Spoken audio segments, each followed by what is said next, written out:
कहानी का शीर्षक जोधपुर का रहस्य। जोधपुर का किला अपनी भव्यता और इतिहास के लिए मशहूर है, लेकिन इसकी दीवारों के पीछे एक ऐसा रहस्य छुपा था जिसे सदियों से किसी ने सुलझाने की हिम्मत नहीं की थी। 2025 की गर्मियों में जब किले के पुराने हिस्से की मरम्मत हो रही थी, एक गुप्त तहखाने का रास्ता खुला। यह तहखाना कभी किसी के सामने नहीं आया था। मरम्मत करने वाले मजदूरों ने तुरंत पुलिस को खबर दी। वीर सिंह, एक तेज तर्रार और ईमानदार पुलिस अफसर, इस केस की जांच के लिए बुलाए गए।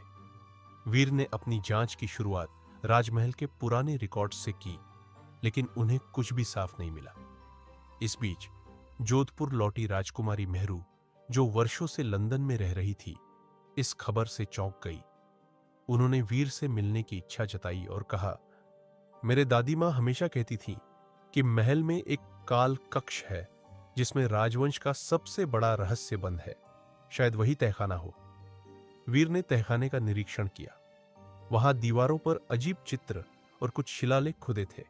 संस्कृत में कुछ मंत्र और बीच में एक बड़ा सा सांप बना हुआ था जिसकी आंखें किसी कीमती पत्थर से बनी थी। वहीं महल में वर्षों से रह रहा मेहरी लाल नामक सेवक बहुत असहज दिख रहा था।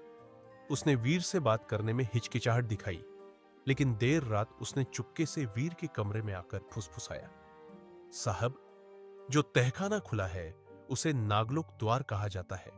कहते हैं वहां जो जाए वो लौट कर नहीं आता। वीर को यकीन नहीं हुआ, पर उन्होंने तहखाने के अंदर जाने का निर्णय लिया।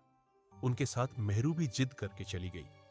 जब दोनों तहखाने में घुसे तो अंदर एक पत्थर का सिंहासन रखा था जिस पर खून के धब्बे थे, ताजे नहीं पर अब भी गहरे। तभी दीवार पर खुदा एक चित्र अचानक चमक उठा। एक नाग देवता की मूर्ति जिसके मुंह से एक रहस्यमयी ध्वनि निकली, धोखा, रक्त और राज। वीर और मेहरू चौंक गए।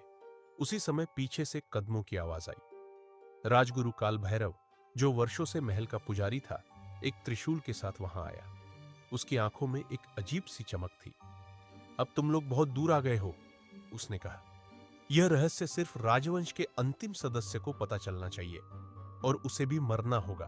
पूरी कहानी देखिए चैनल पर और मजेदार एवं शिक्षाप्रद कहानियों के लिए लाइक और सब्सक्राइब करें। धन्यवाद।